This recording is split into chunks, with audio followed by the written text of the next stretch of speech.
नंदन नगर के जंगल में पीलू अपने पति बंटी कबूतर के साथ रहती थी। बंटी मजदूर था और पीलू चाकी की दुकान चलाती थी। दोनों सीधे साधे गरीब थे, लेकिन दुर्गा जी की भक्ति में कोई कसर नहीं छोड़ते थे। दोनों पति पत्नी एक साथ दुर्गा जी की पूजा करते थे और उन्हें लाल चुनरी और अच्छे स्वादिष्ट फलों का भोग लगाते थे। एक दिन बंटी मजदूरी के लिए जाता है तो कालू ठेकेदार उसे कहता है, सुना बंटी, कल से मेरे पास काम पर नहीं आना। मैंने जेसीबी खरीद लिया है। अब से मुझे तुम मजदूर की जरूरत नहीं रहेगी। कालू ये सुनकर उदास हो जाता है। इधर पीलू की दुकान में उसका दुकान का मालिक आता है। पीलू, मैं ये दुकान बेच रहा हूँ, अब इस दुकान को तुम खाली कर दो। और पीलू की दुकान भी उससे छीन जाती है। बंटी जी, ये हमारे घर में कैसी मुसीबत आ गई है। मेरी दुकान बंद हो गई और आपका काम चला गया है। मुझे तो बहुत डर लग रहा है। पीलू, माँ दुर्गा पर हमें पूरा विश्वास रखना चाहिए। मैं अपने भाई टिल्लू से कुछ रुपए मांग कर लाता हूँ। ठीक है जी, टिल्लू भैया हमारी मदद कर दे तो अच्छा रहेगा। फिर बंटी टिल्लू के पास जाता है और उससे पैसे मांगता है। भैया, मैं आपको पैसे दे देता, लेकिन मेरे पास खुद ही पैसों की कमी है।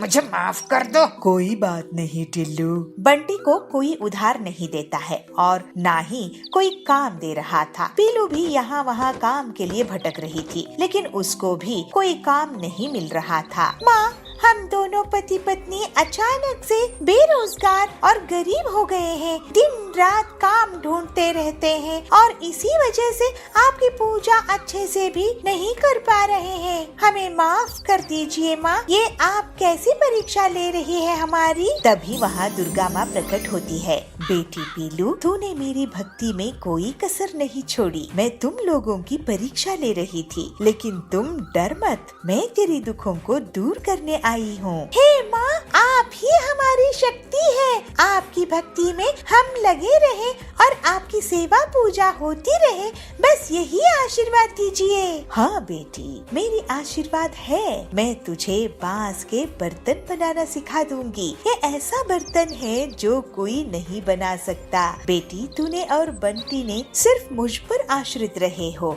ये उसी की आशीर्वाद है। माँ, आपकी जय हो, जय हो, जय जय हो। दुर्गा जी के आशीर्वाद से पीलू को बांस की बर्तन बनाने की कला आ जाती है। पीलू पूरी बात बंटी को बता देती है। माँ ने तुम्हें आशीर्वाद दी पीलू, इससे बढ़कर क्या हो सकता है। माता रानी की जय हो। फिर दोनों पति पत्नी जंगल जाकर अच्छे अच्छे बांस इकट्ठा करके लाते हैं और माता के आशीर्वाद से पीलू उनसे एक से बढ़कर एक बर्तन बना लेती है। बंटी देखता ही रह जाता है। इस बर्तन में माता रानी दुर्गा जी को हम भोग लगाएंगे, उसके बाद ही हम अपनी बांस की बर्तन की दुकान खोलेंगे। पीलू बंटी दुर्गा जी को भोग लगाकर अपने घर के बाहर बर्तन बेचने लगते हैं। पीलू, तुमने तो बहुत ही नायाब बांस के बर्तन बेच रही हो, कहाँ से लाई हो इन्हें? ये बर्तन मैं माँ दुर्गा जी के आशीर्वाद से मैं खुद बनाई हूँ। तुम खुद से बनाई हो? मैं तो तुम्हारी फैन हो गई हूँ। माता रानी की जय हो।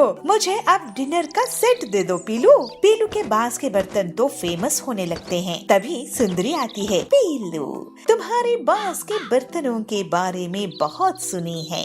ये तो बहुत सुंदर है और सस्ते भी है। मुझे भी कुछ सेट पीस दिखाओ। पीलू अब बहुत अच्छे से मुनाफा कमाने लगती है। अब दोनों पति पत्नी माता रानी की बहुत अच्छे से पूजा अर्चना और सेवा करते हैं और प्रसाद गरीबों में बांट देते थे। दोनों बहुत मेहनत और पूरी ईमानदारी से बांस के बर्तन बनाने और बेचने का काम करते थे और फिर माता रानी की सेवा पूजा करते हुए दोनों हंसी खुशी रहने लगते हैं।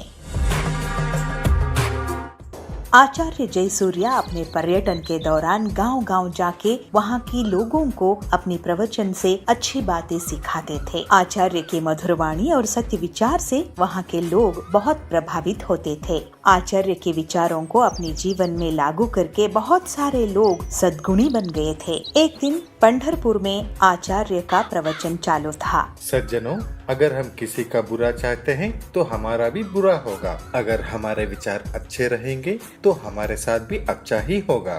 कितना सीधा साधा है यह विचार। आचार्य की प्रवचन चालू था तो तभी वहाँ पे एक आदमी आके पहुँच जाता है और आचार्य के पैर पे साष्टांग नमस्कार करते हुए यह कहता है, आचार्य जी, मुझे बचा लीजिए, मैं तो आपकी शरण में आ गया हूँ। अरे मैं कौन होता हूँ तुम्हें बचाने वाला? हम सब की रक्षा तो परमेश्वर करता है। आचार्य जी, आप ऐसा मत कहिए।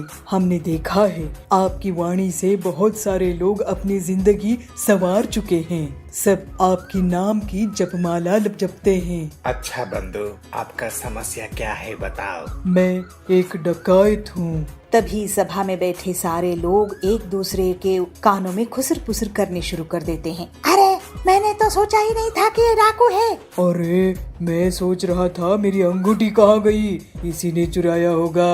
अरे ये डकायत अगर हमारे गांव में आ गया तो किसी की खैर नहीं। लोगों की खुसर पुसर सुनते ही वह डकायत बोलता है, अरे मैंने जिंदगी बहुत देख ली है आचार्य जी, मुझे कुछ अच्छा नहीं लग रहा है। मैंने लोगों को लूट कर जमाया हुआ धन मुझे रात को नींद नहीं करने दे रहा है। अरे तुम्हारे कर्मों का तुम्हें पश्चाताप है तो तुम्हारी समस्या क्या है? आचार्य जी, मैं ये सब छोड़ के सीधी साधी जिंदगी जीना चाहता हूँ, इसीलिए आपकी शरण में आया हूँ, मुझे मार्गदर्शन कीजिए। आचार्य डकायत की दुविधा समझते हैं और उसे कहते हैं, अरे वो तो बहुत ही आसान है। आज से अपना कुकर्म छोड़ दो और ये मन में ठान लो और उसी के पथ पे चल पड़ो। धन्योस्मि आचार्य जी, जो आपने कहा मैं उसी पथ पे चलूंगा। आचार्य जी अपने प्रवचन उस गांव में खत्म करके दूसरे गांव, तीसरे गांव ऐसे ही पर्यटन करते रहे। तो एक दिन वही डकायत फिर से आचार्य जी से मिलता है। आचार्य, आपने जो कहा था उस रास्ते पे चलने की मैंने बहुत कोशिश की, मगर क्या करे, मेरे हाथों को चोरी करने की आदत हो गई है, छूट ही नहीं रही है। आचार्य, कोई दूसरा उपाय बता दीजिए ताकि मैं भी अच्छा इंसान बन के जिंदगी बिता सकूं। आचार्य हंसते हुए कहते हैं, अच्छा ये बात है, तुम आदत से मजबूर हो तो ठीक है, तुम हर दिन अपने ही काम करते रहना, मगर तुम जो भी काम करोगे उसे मेरे प्रवचन में आके बताते रहना, तब तुम्हें कोई पाप नहीं लगेगा। आचार्य की बात को सुन के डकायत को अच्छा लगा तो कहता है, अरे ये तो आसान है, मैं चोरी भी करूंगा मगर पाप भी मुझे नहीं लगेगा।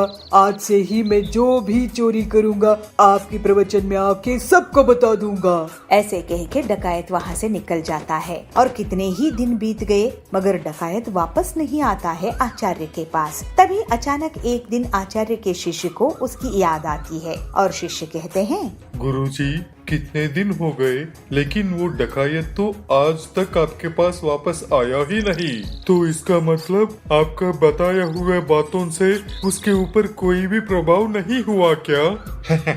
ऐसा नहीं है मेरा शिष्य, उस पर प्रभाव हुआ है तभी उसी ने वापस नहीं आया। मेरा कहना है उसने चोरी करना छोड़ दिया होगा, इसीलिए उसने यहाँ नहीं आया है, वरना वो कभी का आ जाता। मगर गुरुजी, ये कैसे हो सकता है? उस डकायत को अपने चोरी करना छोड़ने की लालच थी। चोरी करना बहुत ही आसान है शिष्य, लेकिन उसे सबके सामने ऐलान करना, अपने आप को उससे प्रायश्चित करना बहुत ही कठिन होता है और यह बात उसे समझ में आ गया है। और अच्छे काम करने की बातें मेरे पास आके बताने की वजह भी नहीं है और इसीलिए मुझे तो विश्वास है वो डाकू सुधर गया होगा। ऐसे कह के आचार्य अपने शिष्य को विवरण देते हैं। और एक दिन आचार्य की प्रवचन चल रही थी तो उसी गांव में रहने वाला वह डकायत आचार्य को मिलने आया और आचार्य से कह रहा है, आचार्य, आपकी वाणी ने मेरे जीवन की पथ ही बदल दी। मैं अब जिंदगी से बहुत खुश हूँ। उस दिन से आज तक मैंने एक भी चोरी नहीं की।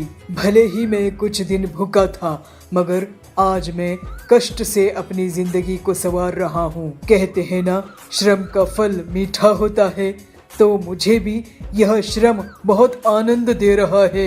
आपके आशीर्वाद मुझ पर सदा ऐसे ही बने रहे आचार्य। ऐसे कह के साष्टांग नमस्कार करता है। यह बातें सुनकर आचार्य के मन भी बहुत प्रसन्न हुआ और वह डकायत को कहते हैं, अब तुम्हें कोई प्रायश्चित की जरूरत नहीं है। अब तो तुम सदाचारी बन गए हो। तुम सदा सुखी रहो। ऐसे कहते हुए आचार्य अपने प्रवचन के लिए अगले गांव निकल पड़ते हैं। नाचो खुशी से, बारिश आ गई, अब स्कूल जाने में बहुत मजा आएगा।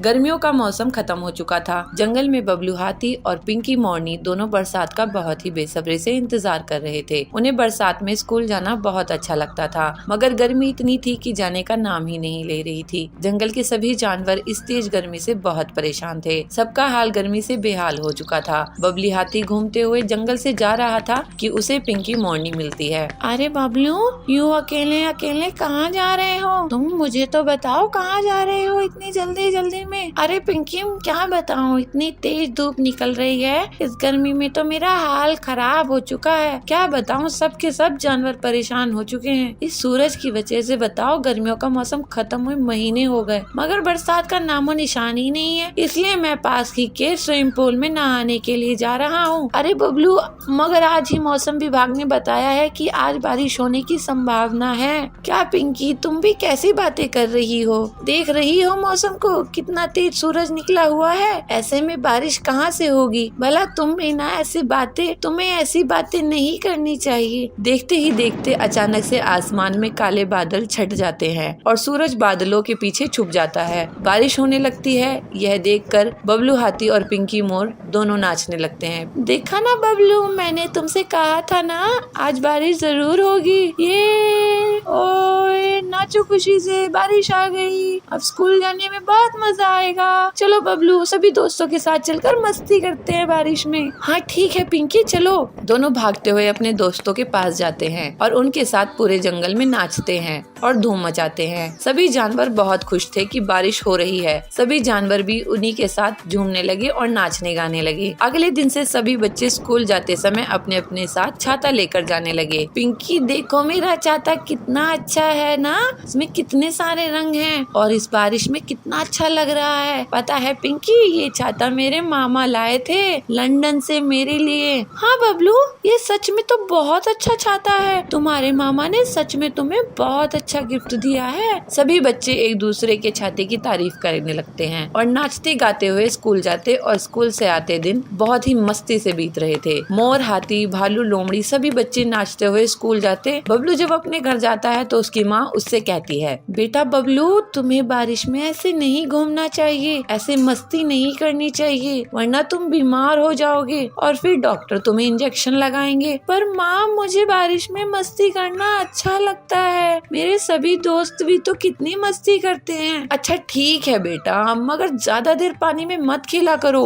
और गंदे पानी में तो भूलकर भी नहीं खेलना। मगर वह छाते को बारिश में बंद करके बारिश में भीगते हुए घर आता है। आज उसने देखा कि एक बूढ़ी लोमड़ी बारिश में भीग रही थी। दोस्तों, वह अम्मा बारिश में भीग रही हैं क्योंकि उनके पास छाता नहीं है और हम सभी छाता होते हुए भी जानबूझकर भीग रहे हैं। हमें उनकी मदद करनी चाहिए। चलो उनकी मदद करते हैं। बबलू हाथी बूढ़ी लोमड़ी के पास जाता है और उसे अपना छाता दे देता है। अम्मा, ये छाता आप रख लो, आप भीग रहे हो। आप अगर बारिश में ऐसे ही भीगते रहे तो बीमार पड़ जाओगे। पर बच्चे, तुम अगर ये छाता मुझे दे दोगे तो तुम क्या लेकर जाओगे? तुम भी तो बीमार पड़ सकते हो ना। नहीं अम्मा, मुझे कुछ नहीं होगा, मेरी इम्यूनिटी बहुत स्ट्रॉन्ग है। मुझसे ज्यादा इसकी जरूरत आपको है। तुम बहुत प्यारे बच्चे हो, भगवान तुम्हें लंबी उम्र दे। बबलू उसे अपना प्यारा छाता दे देता है और फिर से नाचते गाते हुए अपने घर आ जाता है और अपनी मम्मी को पूरी बात बताता है। उसकी मम्मी को भी यह सुनकर बहुत खुशी होती है। भोजपुर गांव के जंगल में पीलू चिड़िया एक साधु के पास जाती है। साधु महाराज जी, मुझे कोई तरीका बताइए जिससे मैं लोगों के मन की बात जान सकूं। लोगों के मन की बात जानना बहुत कठिन होता है बेटी, लेकिन तुम्हें मैं एक सैनिटाइजर देता हूँ। तुम इससे जिस पर भी छिड़काओगी वो सच बोल पड़ेगा। अभी टीका टीचर्स डे आने वाला है। मैं इससे बच्चों के मन की बात जान सकूंगी और उन्हें एक बेहतर स्टूडेंट बना दूंगी। ठीक है बेटी। अगले दिन फिर पीलू स्कूल जाती है और क्लासरूम में आती है। बंटी, तुमने होमवर्क क्यों नहीं किया है? ओ ना मैडम जी, टीचर्स डे की तैयारी कर रहा था तो टाइम कैसे निकला पता ही नहीं चला। पीलू उस पर साधु का दिया हुआ सैनिटाइजर छिड़का देती है और वो सच बोलने लगता है। मैडम जी, मैं सो रहा था, मोबाइल में गेम खेल रहा था, होमवर्क करने का मन नहीं था और टीचर्स डे कब है मुझे पता ही नहीं। अब बोले ना असली बात। बंटी को पनिशमेंट मिलती है। कालू ये सब देखकर सोचता है, मैं ये सैनिटाइजर चुरा लूंगा। कालू पीलू के बैग से चुपचाप सैनिटाइजर चुरा लेता है। फिर वो मजे लेने लगता है। वाह भाई साहब, आपके बेटे को तो बहुत अच्छी नौकरी लगी है। कालू उस पर सैनिटाइजर छिड़का देता है। मेरा बेटा आपके बेटे से ज्यादा टैलेंटेड है। आपका बेटा रिश्वत देकर नौकरी में लगा है। अरे क्या बकवास कर रही हो? और कालू हंसता है। शाम में कालू पीलू और उसके पति जाबाज के घर के पास जाते हैं। क्यों जाबाज जी, आज भी आप घर लेट आए हो? कहाँ थे? वह एक दोस्त से मिलने अस्पताल गया था। कालू उस पर सैनिटाइजर छिड़का देता है। अरे मैं कोई अस्पताल नहीं गया था।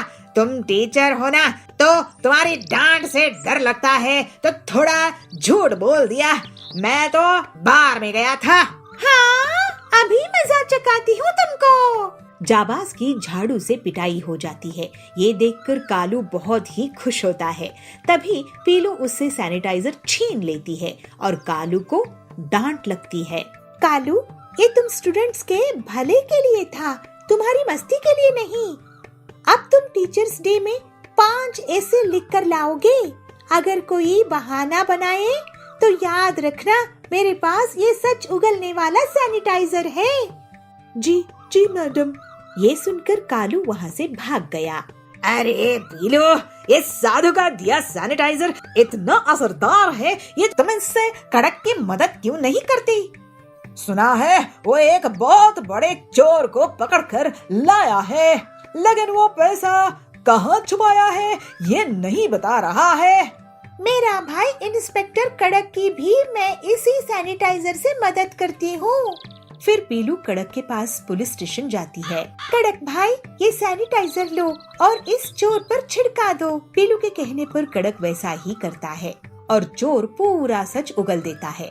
फिर सभी बच्चे पीलू को टीचर्स डे पर बहुत सम्मान देते हैं। कालू उस पर 5 ऐसे पूरी ईमानदारी से लिख कर लाता है और सरकार भी पीलू को टीचर्स डे के दिन चोर से पैसा निकलवाने के लिए इनाम देती है। इस तरह से पीलू एक अच्छी टीचर होकर सभी स्टूडेंट्स का जीवन सुधारने में कामयाब होती है। हीरापुर के जंगल में पीलू अपने पति बबलू के साथ रहती थी। वो दोनों पति पत्नी पंक्चर बनाते थे। ऐसे ही एक दिन टिल्लू उनकी दुकान में पंक्चर बनवाने के लिए आया। अरे मैडम, आप पंक्चर बना रही हैं? हाँ भाई साहब, मैं औरत हूँ तो क्या पंक्चर नहीं बना सकती? आप फिक्र ना करें, हम लोग बहुत अच्छे से पंक्चर रिपेयर करते हैं, आपको शिकायत नहीं होगी। ये तो बहुत खुशी की बात है। टिल्लू के जाने के बाद बबलू कहता है, आज का दूसरा ग्राहक था ये। इतनी मेहनत के बाद भी कमाई नहीं होती है। पीलू एक दिन वो अपने पति से कहती है, सुनिए जी, हमारा ज्यादा फायदा नहीं हो रहा है क्योंकि हम दिन में सिर्फ 20 पंक्चर ही ठीक कर पाते हैं। हम कम से कम 30 पंक्चर बनाने होंगे। अच्छा, तो मैं कोई जुगाड़ करता हूँ। उनकी दुकान से कुछ दूरी पर कालू कव्वे की भी पंक्चर की दुकान थी। वो पीलू की बात सुनकर हिसाब लगाता है। पीलू चिड़िया, 30 नहीं, मैं तो 50 पंक्चर ठीक करूँगा अपनी दुकान में और तुम्हारी दुकान बंद करवा दूंगा। तो और 50 पंक्चर मेरे पास ठीक करवाने आएंगे, लेकिन उसके लिए मुझे एक चाल चलनी होगी। फिर कालू अपनी पत्नी सुंदरी को बहुत सारे कील देता है और अपनी दुकान से पहले खड़ा कर देता है। सुंदरी आने वाली गाड़ियों के नीचे कील फेंक देती थी, जिससे गाड़ियाँ पंक्चर हो जाती थी और फिर सुंदरी और कालू उनको अपनी दुकान में ले आते थे। इस तरह से वे लोग बहुत पैसे कमाने लगे। अरे आपने देखा कि कालू कैसे लोगों की गाड़ियाँ पंक्चर करके उन्हें ठीक करता है और पैसे कमा रहा है। हाँ, ये बहुत गलत कर रहा है, एक दिन बहुत पछताएगा। लेकिन पीलू और बबलू के पास ग्राहक बहुत कम हो जाते हैं। इस बीच पीलू भाभी, ये देखो मैं आप लोगों के लिए क्या लाया हूँ। ये है ऑटोमेटिक पंक्चर बनाने की मशीन। देखने में साधारण हवा भरने वाले पंप जैसी लगती है, लेकिन इससे आप लोग दिन में 100 पंक्चर बना सकोगे। लेकिन हरिया भाई, हमारे पास तो आजकल 10 ग्राहक भी नहीं आते हैं। फिर पीलू हरिया को कालू और सुंदरी के बारे में बताती है। तो हरिया तोता कहता है, तुम अपनी ईमानदारी मत छोड़ना, बाकी ऊपर वाले के हाथ में है। मैं आज से स्कूल और ऑफिस में लेटर दे के आऊंगी कि हमारे यहाँ ऑटोमेटिक पंक्चर बनाने की मशीन है और जो ग्राहक आएंगे उसे हम 50% डिस्काउंट देंगे। ऐसे पीलू सोचती है। तो बबलू कहता है, आइडिया तो अच्छा है पीलू, कम से कम खाने के लायक पैसे तो आएंगे, नहीं तो कालू ने तो हमारी दुकान बंद ही करवा दी है। क्यों बबलू, ये मेरी नई कार कैसी लग रही है? सुनो, दुकान बंद करके तुम मेरे नए घर आना। बबलू पीलू, देखना हमारी दीवार जितनी टीवी है, डबल डेकर फ्रिज है और सुंदरी के पास तो गहने भी है। तुम्हारी तरह गरीब नहीं है हम लोग। तो पीलू कहती है, जाओ कालू जाओ, हम ईमानदार थे, हैं और रहेंगे। कालू उनकी हंसी उड़ाकर चले जाता है। इसी तरह कुछ दिनों के बाद तेज रफ्तार से बड़ी सी गाड़ी आ रही होती है। सुंदरी ये देखकर सोचती है, अरे इतनी बड़ी कार, इनसे तो 1000 रुपए लूंगी पंक्चर ठीक करने का। और वो कार के नीचे कील फेंक देती है। कार डगमगाते हुए रुक जाती है। जैसे ही कालू और सुंदरी उसके पास जाते हैं, उसके अंदर से डाकू निकलते हैं। मैंने देखा कि तूने हमारी गाड़ी की पंक्चर की थी। डाकुओं से चोरी, अभी हम तुम्हारा घर लूटेंगे। फिर वो डाकू कालू के घर से रुपये, गहने और फिर कालू की कार चुराकर भाग जाते हैं। हाय, हम लुट गए, बर्बाद हो गए। सारी चोरी की कमाई चोरी हो गई। अब आगे से कसम खाते हैं ऐसा नहीं करेंगे। कालू कसम खाता है। तो पीलू कहती है, हमारी दुकान बंद करने चले थे, खुद ही दुकान लूट बैठे। इसके बाद पीलू और बबलू अपनी मशीन से पूरे जंगल के लोगों की गाड़ी का पंक्चर ठीक करते थे और जल्दी ही वो लोग बहुत अमीर हो गए। फिर दोनों पति पत्नी खुशी खुशी ईमानदारी से रहने लगे।